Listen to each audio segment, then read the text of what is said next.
बहुत समय पहले की बात है। एक राजा था जो न्यायप्रिय और बुद्धिमान था। एक दिन उसके राज्य में एक अजीब घटना घटी। एक साहसी योद्धा को पकड़कर दरबार में लाया गया, जिस पर आरोप था कि उसने राजा के आदेश की अवहेलना की थी। राजा ने उसे मृत्युदंड देने का निर्णय लिया, लेकिन फिर उसने सोचा कि क्यों न उसे एक मौका दिया जाए। राजा ने कहा, मैं तुम्हें एक प्रश्न दूंगा।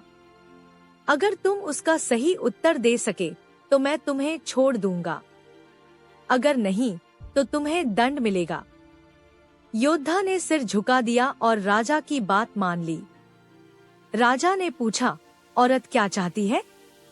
योद्धा कुछ क्षण सोचता रहा, फिर बोला, मुझे इस प्रश्न का उत्तर खोजने के लिए कुछ समय चाहिए। राजा ने उसे 1 वर्ष का समय दिया और कहा कि अगर वह सही उत्तर लेकर आया तो उसे छोड़ दिया जाएगा। योद्धा पूरे राज्य में भटकता रहा।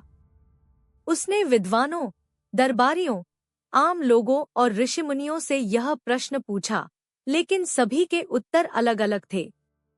कोई कहता धन संपत्ति, कोई कहता सम्मान, कोई कहता सच्चा प्रेम, कोई कहता स्वतंत्रता, लेकिन कोई भी उत्तर उसे संतुष्ट नहीं कर पाया।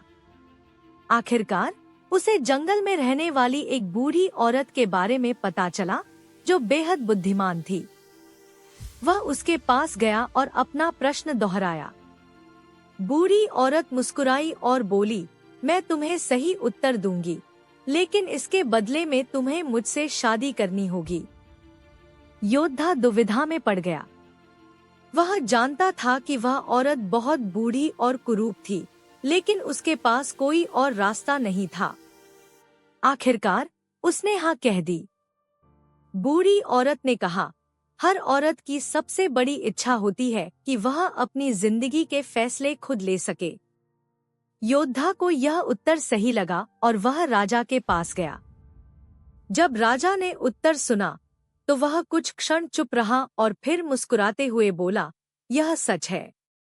औरत को उसकी मर्जी से जीने की आजादी चाहिए, और इसके साथ ही योद्धा को मुक्त कर दिया गया। कहानी से सीख, हर इंसान, खासकर औरत, अपनी जिंदगी में स्वतंत्रता और अपने फैसले लेने का अधिकार चाहती है। ज्ञान और समझदारी के लिए कभी कभी बड़ी कीमत चुकानी पड़ती है। सच्चा सम्मान किसी को उसकी इच्छा और पसंद के अनुसार जीने देने में है।